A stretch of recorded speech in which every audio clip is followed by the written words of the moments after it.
నమస్కారం, DTV news కి స్వాగతం. హెడ్లైన్ చూద్దాం.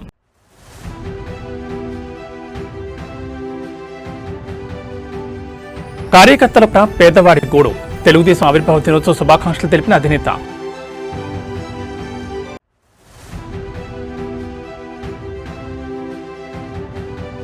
అసెంబ్లీలో రేవంత్ రెడ్డి సంచలన ఆరోపణలు. బాలానగర్లో హరీష్ రావు భూదందాపై విరుచుకుపడ్డ సీఎం.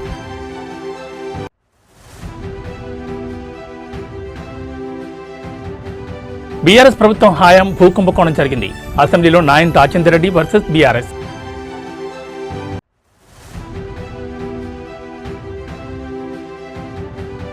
అసెంబ్లీలో రాఘవసేగ పొంగులెట్టి రాజీనామాకు బీఆర్ఎస్ పట్టు.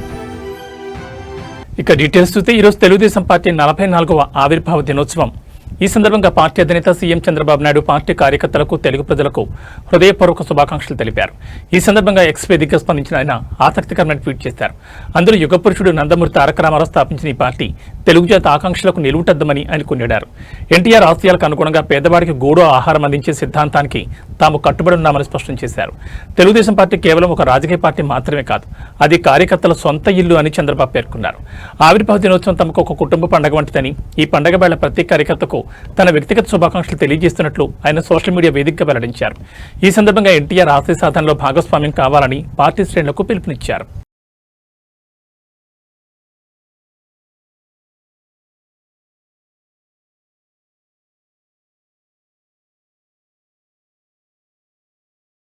మహబూబ్ నగర్ జిల్లా బాలానగర్ మండలంలో మాజీ మంత్రి హరీష్ రావు తన కుటుంబ సభ్యులతో కలిసి 100 ఎకరాల భూమిని అక్రమంగా దక్కించుకున్నారని ముఖ్యమంత్రి రేవంత్ రెడ్డి అసెంబ్లీలో ఆరోపించారు. ధరణి పోర్టల్ను అడ్డం పెట్టుకుని ప్రైవేట్ కంపెనీలను బెదిరించి ఈ భూములను బదలాయించుకున్నారని పేర్కొన్నారు. ఈ భూ కబ్జాపై హౌస్ కమిటీ వేయడానికి ప్రభుత్వం సిద్ధంగా ఉందని, హరీష్ రావు నిజాయితీపరుడైతే అందుకు సహకరించాలని రేవంత్ సవాల్ విసిరారు.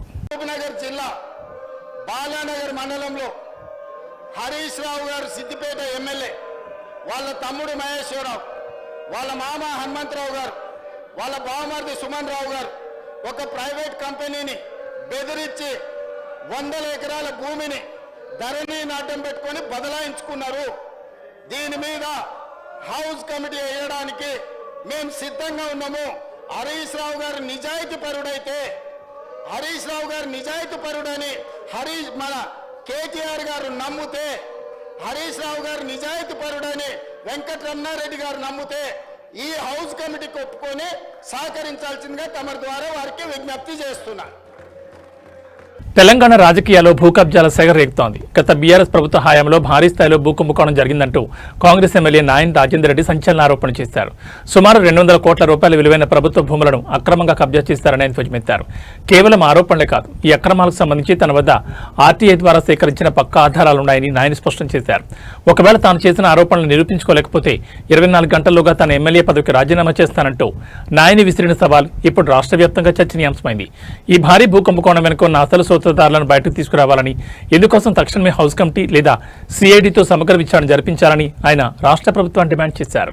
3 సార్లు గెలిచినామని చెప్పి ఈ 3 లక్షల 5 లక్షల పంచాయతీ గురించి హౌస్ కమిటీలు అడిగారు అధ్యక్ష.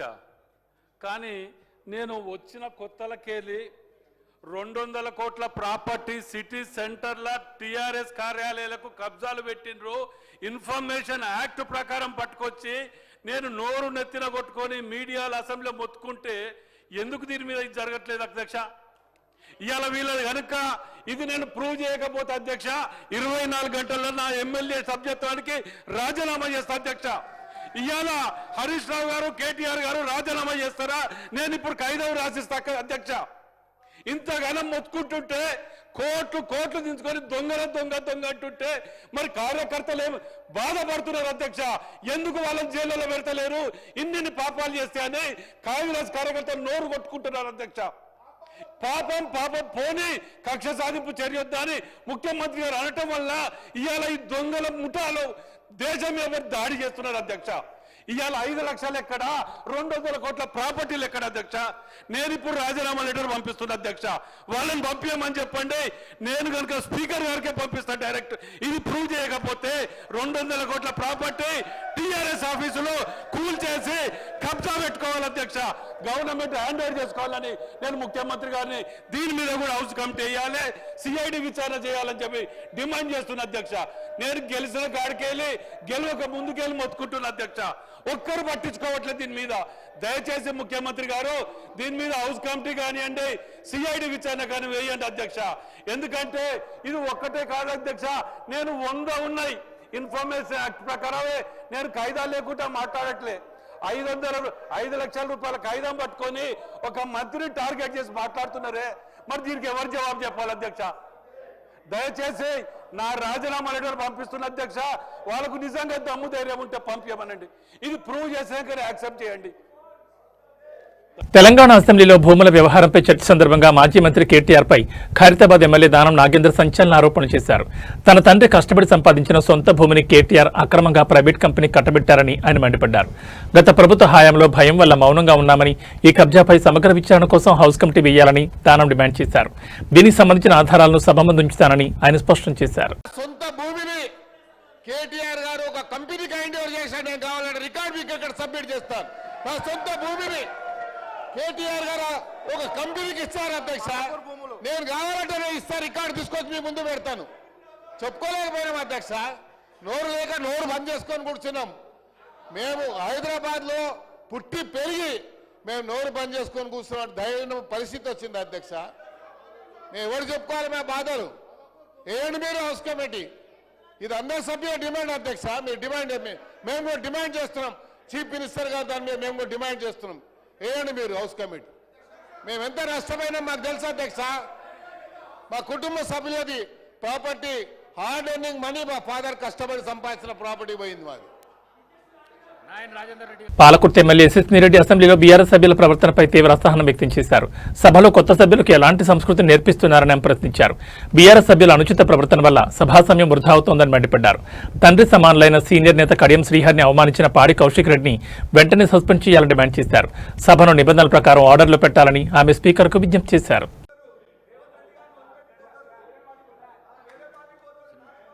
ధన్యవాదాలు అధ్యక్ష. వాళ్ళు మాట్లాడుతూ పదే పార్టీ అంటున్నారు. మనము అంటే పార్టీతో సంబంధం లేదు అధ్యక్ష. ఇప్పుడు మర్యాద అనేది, సంస్కారం అనేది మనం పెద్దలకు ఎప్పుడైనా ఇస్తా ఉన్నామో అదే చిన్నప్పటి నుంచి కూడా నేర్చుకుంటున్నాము. మరి ఏం నేర్పియాలనుకుంటున్నారో మాకు అర్థం కావట్లేదు. అంటే పార్టీతో సంబంధం లేదు. ఇప్పుడు ఒక తండ్రి లాంటి వాళ్ళు కడియం శ్రీహరి గారు మా అందరికీ కూడా ఒక తండ్రి లాంటి వాళ్ళు, వయసులో పెద్దవాళ్ళు, ఎప్పటి నుంచో కూడా శాసనసభ్యులుగా ఉన్నారు. అట్లాంటి వారికి మర్యాద ఇవ్వకుండా ఎట్లా పడితే అట్లా మాట్లాడి నిన్నటి నుంచి చూస్తున్నాము. అది డిమాండ్ల మీద మాట్లాడుతుంటే, చర్చ జరుగుతుంటే, కొత్తగా సబ్జెక్ట్ ఏమైనా నేర్చుకుందామని ఇంట్రెస్టింగ్గా విందాం అనుకుంటే నూతన సభ్యులం ఎంతో మంది ఉన్నాం.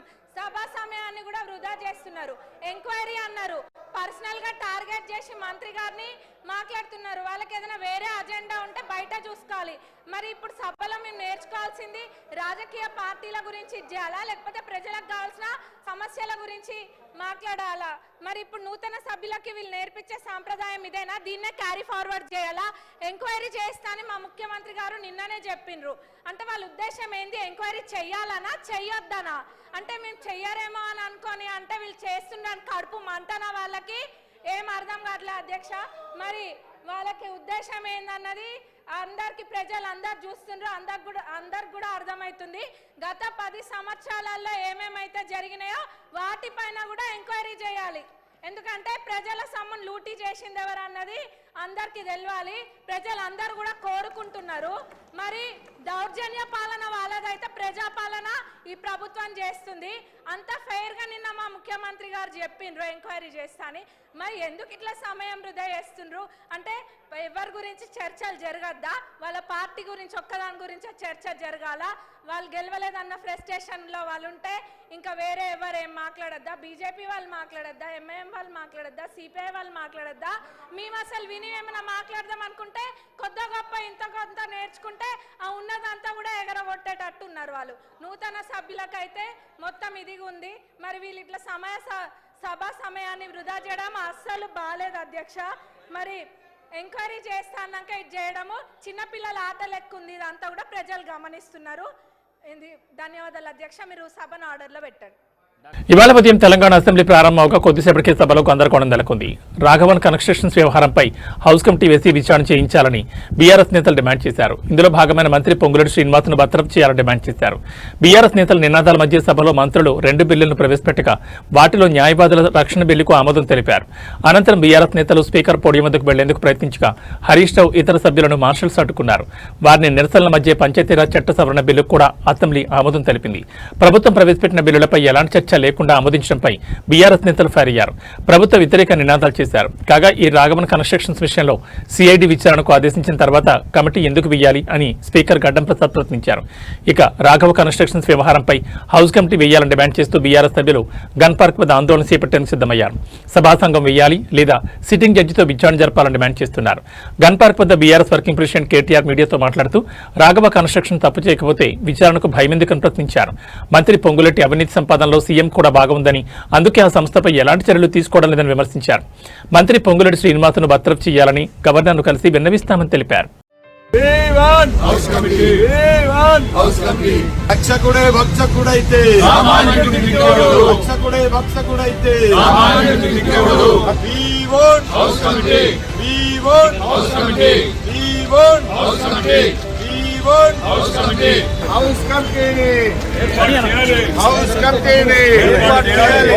అక్రమ మైనింగ్ పై హౌస్ కమిటీ వేయాలి.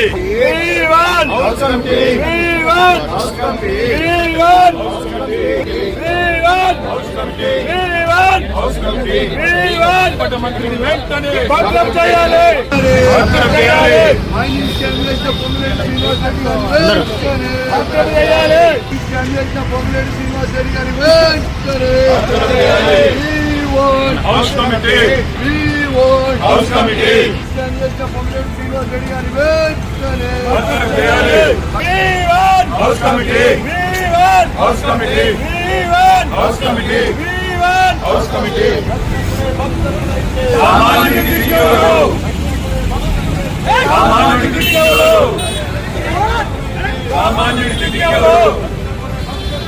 సామాన్యుడికి దిక్కెవరు?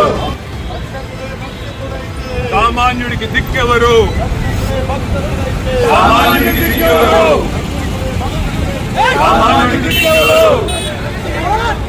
సామాన్యుడికి దిక్కెవరు? సామాన్యుడికి దిక్కెవరు? ఏర్పాటు చేయాలి. గులాబీ పార్టీలో ముసలం పుట్టిందా? కేటీఆర్ నాయకత్వాన్ని సొంత పార్టీ ఎమ్మెల్యేలే ధిక్కరిస్తున్నారా అంటే అవునని అంటున్నారు తుంగతుర్తి కాంగ్రెస్ ఎమ్మెల్యే మందుల సామెల్. బీఆర్ఎస్ వర్కింగ్ ప్రెసిడెంట్ కేటీఆర్కు భవిష్యత్తులో తన బావ హరీష్ రావు నుంచి రాజకీయ గండం పొంచి ఉందంటూ ఆయన చేసిన వ్యాఖ్యలు ఇప్పుడు రాజకీయ వర్గాల్లో పెనుదుమారం రేపుతున్నాయి. అసెంబ్లీలో ఎమ్మెల్యే మందుల సామెల్ మాట్లాడుతూ బీఆర్ఎస్ పార్టీలో ఇప్పుడు కేటీఆర్ పట్టుకోల్పోయారని విమర్శించారు. ముఖ్యంగా పార్టీ ఎమ్మెల్యేలు ఎవరూ కూడా కేటీఆర్ మాట వినే పరిస్థితిలో లేరని, వారంతా హరీష్ రావు వైపే మొగ్గు చూపుతున్నారని సామెల్ బాంబు పేల్చారు. గత 10 ఏళ్లుగా పార్టీ నడిపించిన కేటీఆర్కు ఇప్పుడు హరీష్ రావు రూపంలో ఒక పెద్ద రాజకీయ ప్రమాదం పొంచి ఉందని ఆయన హెచ్చరించారు. బీఆర్ఎస్ అధినేత కేసీఆర్ మౌనంగా ఉండడం, మరోవైపు హరీష్ రావు దూకుడు పెంచడం వెనుక పెద్ద వ్యూహమే ఉందని, ఇది చివరికి కేటీఆర్ రాజకీయ భవిష్యత్తును దెబ్బతీస్తుందని సామెల్ విశ్లేషించారు. పార్టీ పగ్గాల కోసం లోపల జరుగుతున్న ఈ యుద్ధం త్వరలోనే బహిర్గతమవుతుందని ఆయన ధీమా వ్యక్తం చేశారు. కేటీఆర్ గారు, మీకు హరీష్ రావుతో పొలిటికల్ ప్రమాదం గుర్తుపెట్టుకోరు. ఎందుకంటే నీ చెల్లె ఒక వికెట్ ఎగిరిపోయింది, నీ పని బట్టే ఖాయం.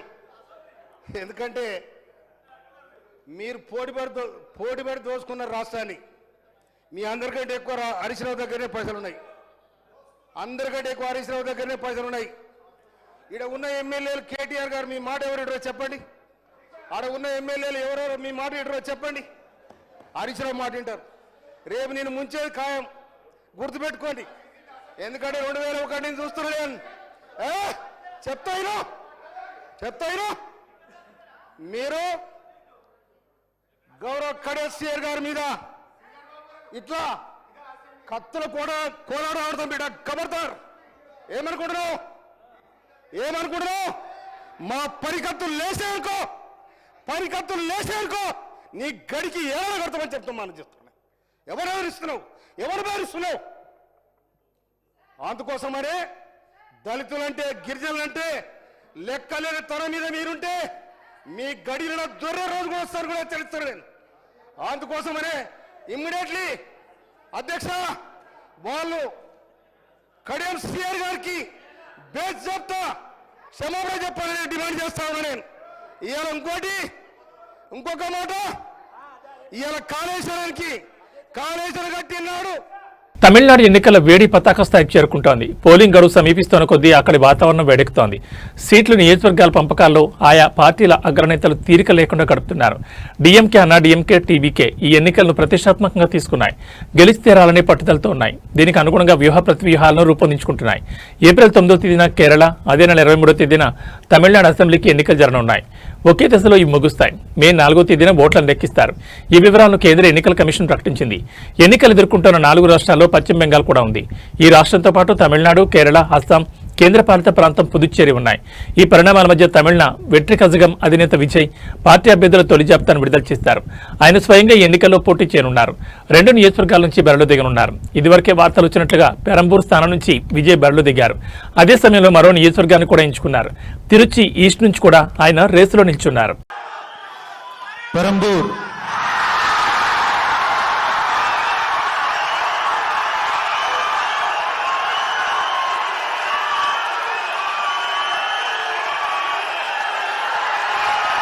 సి జోసెఫ్ విజయ్.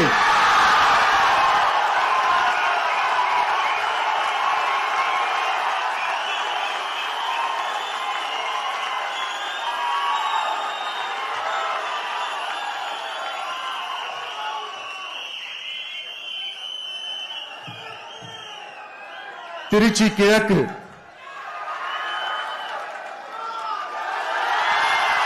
సి జోసెఫ్ విజయ్.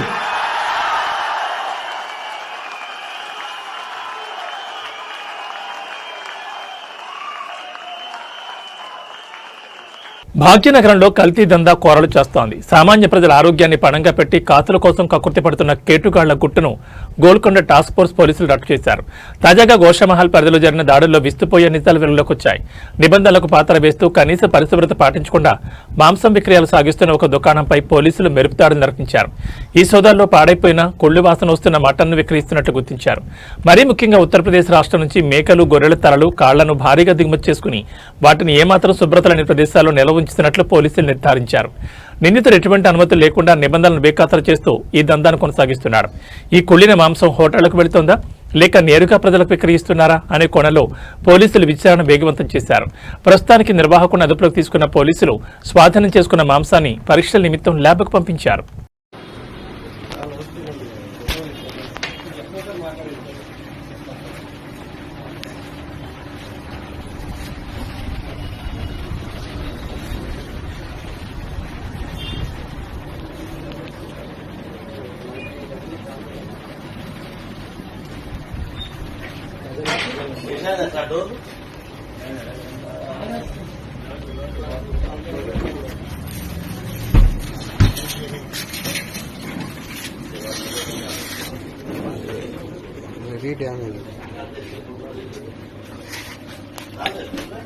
ప్రపంచం భయపడినట్టే జరుగుతోంది. 3వ ప్రపంచ యుద్ధానికి గల్ఫ్ దేశాలు వేదికయ్యాయా? ఇరాన్ తన అత్యంత భీకరమైన సైనిక చర్యకు తెరలేపింది. ఆపరేషన్ ట్రూ ప్రామిస్ 4 పేరిట ఇరాన్ క్షిపణులు నిప్పులు జరుగుతున్నాయి. అగ్రరాజు అమెరికాకు కోలుకోలేని దెబ్బ తగిలింది. గల్ఫ్ అంతటా అలారం శబ్దాలు మారుమోగుతున్నాయి. వ్యూహాత్మక లక్ష్యమే టార్గెట్గా కువైట్ మరియు దుబాయ్ పోర్టులపై ఇరాన్ క్షిపణి దాడులు చేసింది.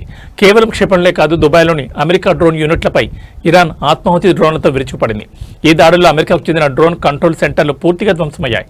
సమాచారం ప్రకారం ఈ ఆపరేషన్లో పలువురు అమెరికా సైనికులు ప్రాణాలు కోల్పోయారు. అంతేకాదు, యుద్ధ చరిత్రలో మునిపెన్నడూ లేని విధంగా అమెరికా నౌకాదళానికి భారీ నష్టం వాటిల్లింది.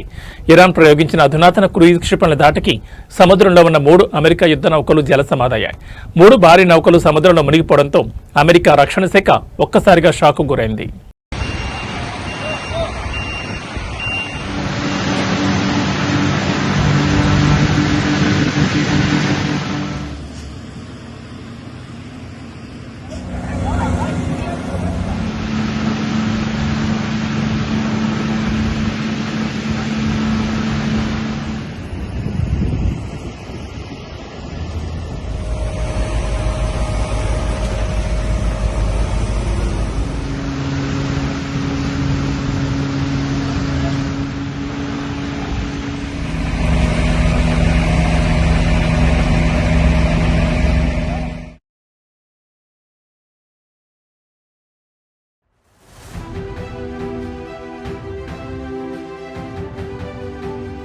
కార్యకర్తల పేదవాడి గూడు.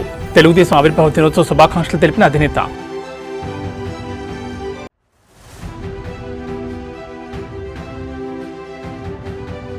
అసెంబ్లీలో రేవంత్ రెడ్డి సంచలన ఆరోపణలు. బాలానగర్లో హరీష్ రావు భూదందాపై విరుచుకుపడ్డ సీఎం.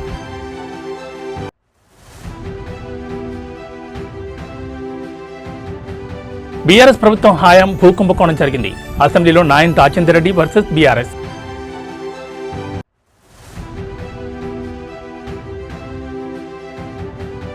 అసెంబ్లీలో రాఘవసేగ పొంగులేటి రాజీనామాకు బీఆర్ఎస్ పట్టు. ఏబీ బులెటిన్ విశేషాలు. మరో బులెటిన్లో మళ్ళీ కలుసుకుందాం. నమస్కారం.